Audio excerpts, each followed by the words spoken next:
Kami po ay nandito para ipaalam sa buong bayan na maghahain po kami ng criminal case against Martin Romualdez. Sa kadahilanan po na siya po ay may ginawang krimen dito sa budget ng 2025. Malaking halaga po yung ipinasok nila na hindi po inaprubahan ng Kongreso. Hindi po ito ang napagkasunduan sa Bicameral Committee at nagulat na lang kami lahat nung makita namin kung bakit yung pong in-email sa amin na Bicam report, may mga blanco po rito. Ngunit, nung pinirmahan ng presidente, kumpleto na. At nung tinignan namin kung magkano yung ipinasok nila na halaga, ito po ay nagkatotal ng 241 billion. Ngayon po, ewan ko kung matatawag natin na typographical error yan o grammatical error. Napakalaki po ng halaga. 241 billion. Wala pong ganung halaga ang inaprubahan ng Bicam. At hindi po rin yun ang inaprubahan sa plenaryo.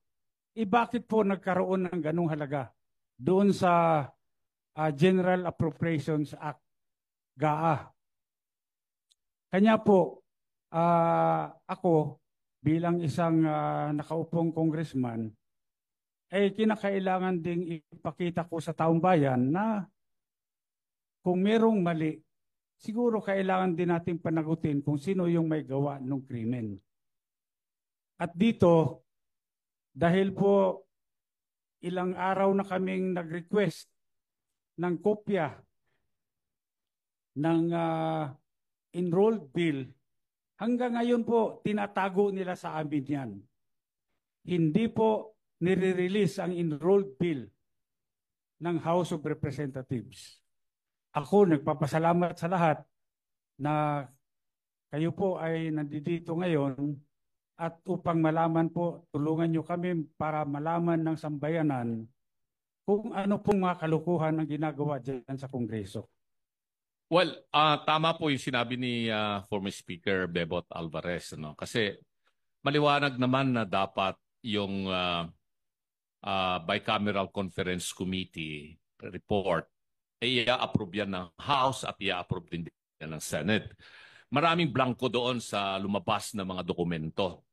So, may narinig ako na statement, hindi ako nagkakamali, ay galing kay Congresswoman Kimbo. Ang nagsabi na yung technical working group ang gumawa na ng tinatawag nilang insertion based on kung ano raw yung napag-usapan doon sa bicameral conference. Ang tanong, meron bang records of proceedings doon sa Bicam? Wala eh. Meron bang journal of proceedings? Wala silang maipakita. So, dito siguro ay kailangang maimbestigahang mabuti itong mga members ng Technical Working Group. Technical Working Group sa Senado, Technical Working Group sa Kongreso, at sino-sino itong mga membro ng Technical Working Group.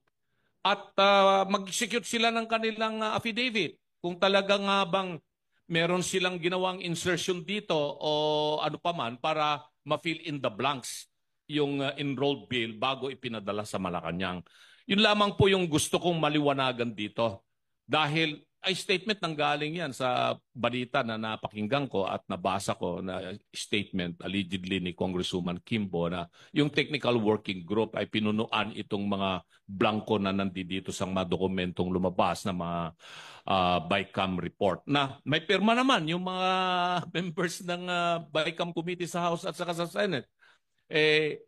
Sa tinagal-tagal ko ring staff, Speaker Bebot, dyan sa Kongreso magmula 87 hanggang sa Senado, ito lamang yung kauna-unahang pagkakataon. For many years na naging staff ako dyan sa Kongreso at pati dyan sa Senado, na nagkaroon ng bicameral conference committee na blanco na pirmado ng mga membro ng BICAM.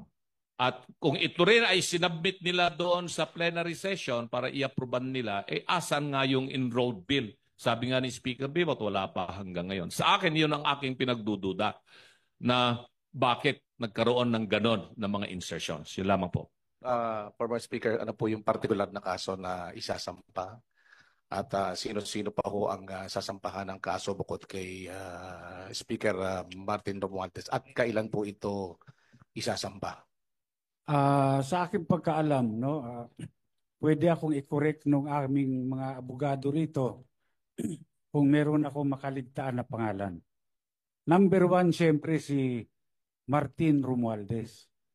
Pangalawa, itong si Saldico.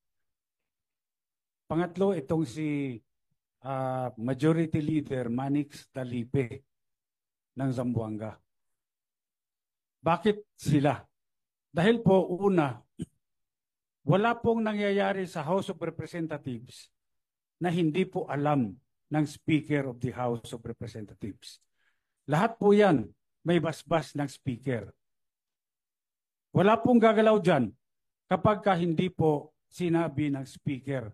Kaya nga po dito, sigurado ako, itong si Martin Romualdez ay talagang siya ang may pakanan nito lahat. Siya ho ang author nito. Ngayon, siyempre ako gusto ko rin magpasalamat kay Congresswoman Stella Kimbo. Dahil kung meron mang tunay na bayani dito, si Congresswoman Stella Kimbo. Dahil siya mismo ang umamin na maraming blanco ang BICAM report. Ngayon, bakit nagkaroon ng 241 billion na additional budget doon sa GAA na pinirmahan ng Pangulo? Ngayon, yung mga media, pwede rin nyo rin mag-request. Request nyo sa Kongreso kung mabigyan kayo ng kopya ng enrolled bill. Bakit mahalaga ang enrolled bill? Kasi dito natin makikita kung ang enrolled bill ba ay faithful reproduction kung ano yung inaprubahan ng Kongreso sa plenary. Dahil kung ito ay magkaiba, ay malaking problema yan. Hindi nila nilalabas yung enrolled bill. Ako may suspetsa. Anong problema? Ba't ayaw mong ilabas? Problema dyan, kung walang enrolled bill, yung liability magsishift, mapupunta sa Office of the President. Pinirmahan niya, walang enrolled bill. Sino naglagay ng blanco? Di sila. Kaya malaking problema. Siguro mabuti ilabas na nila yung enrolled bill para naman makumpare natin. Tama ba yan o pareho ba yan nung inaprubahan ng BICAM, inaprubahan ng plenary? Maidagdag ko lang sa laki ng problema nila, palagay ko that is the reason why sinulong nila kahit kapos na yung oras ng impeachment para matabunan ito, para yun ang pag-usapan, para yung oposisyon ang nasa defensive instead of us being on the offensive. Pero hindi po natin bibitawan ito kasi napakalaki talaga. 241 billion. Kaming mga ordinaryong tao, we cannot even begin to wrap our heads around that figure. 241. Kaya kami ni Mr. Magpantay sa Citizens Crime Watch, we joined hands with Speaker, with Attorney Raul Lambino, with Attorney Jimmy Bondoc para isulong po ito at sa Monday po ay ipafile po namin sa City Prosecutor's Office ng Quezon City itong criminal case na ito because this is falsification of legislative documents which is a crime. Krimen po ito. It is a crime not only under the revised penal code but in view of the amount involved, it is a crime against the Filipino people.